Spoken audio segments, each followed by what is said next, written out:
but by listening to both Senator O'Neill and Senator Sterle, I'd suggest that Australians should be thanking this ALP. If you listen to them, apparently they've never had it so good.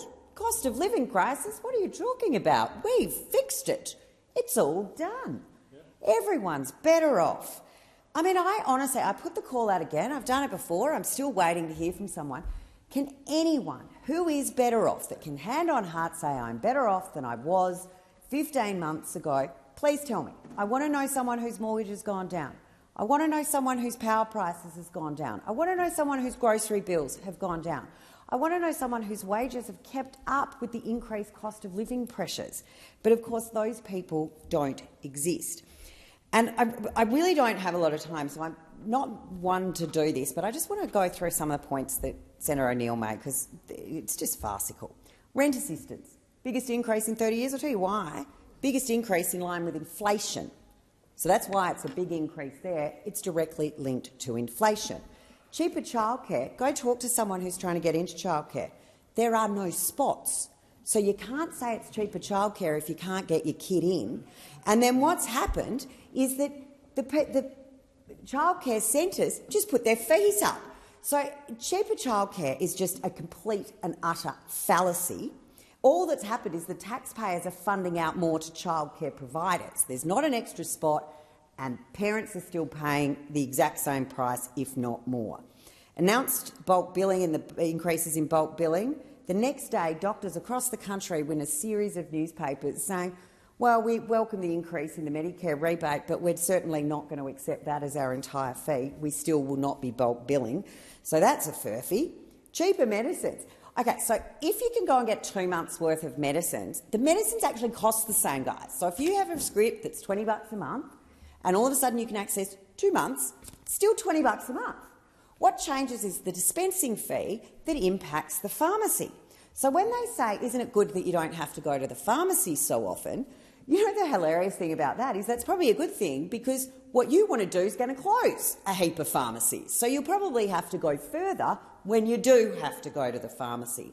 But what we also know, because basically we know that some of the doctors operate as a pseudo-union, they're not writing the scripts for longer. So you can have the medicines, apparently, because your condition's stable for a longer period, but the GPs won't write the script for longer periods, even though they're saying you're stable, because they want to clip that Medicare ticket but won't bug bill those people that are having to still go to the doctors. Mental health. Mental health, you cut the services in half. The services that could be accessed were 20 per year.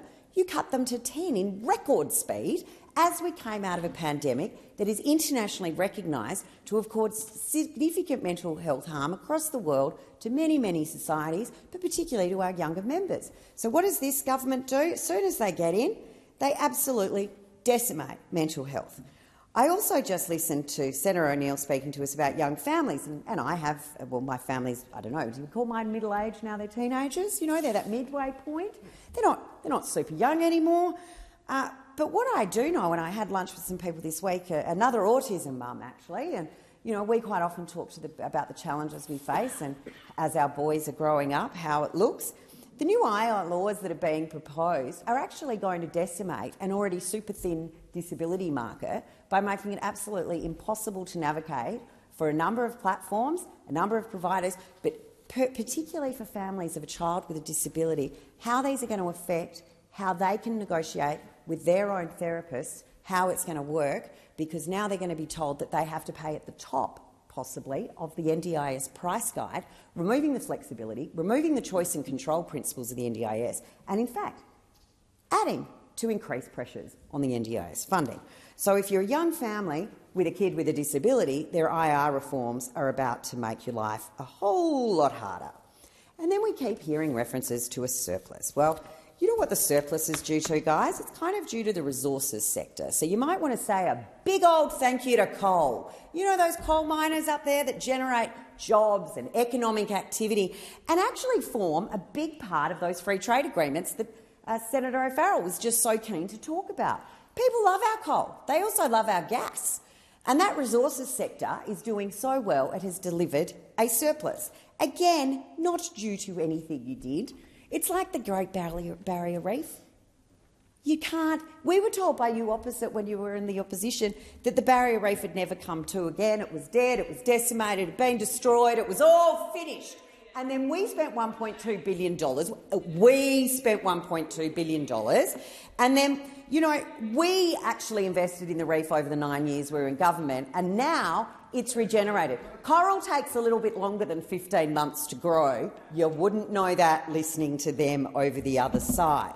We know that $275 is the number that shall not speak its name, as it was promised 97 times by the Prime Minister.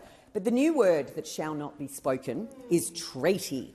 And is this just another broken promise by this government to the people that it said it was all about? The voice, treaty, truth-telling. But now the Prime Minister's using code and he's sneaking his way out of it, and no one will say the word. Absolutely disgusting behaviour by a disgusting government. Senator O'Neill just said that they, hit the ground running. I'm sure there's plenty of Australians that own businesses, can't pay their bills, can't pay their mortgage, looking at increasing costs everywhere they go, having problems every day, being lectured by this government that they've never had it so good. They're hoping not only do they hit the ground running, next election they'll run right back out the door so the grown-ups can get back in charge and stop this absolute destruction of the Australian economy and the Australian community. Absolutely appalling and pathetic.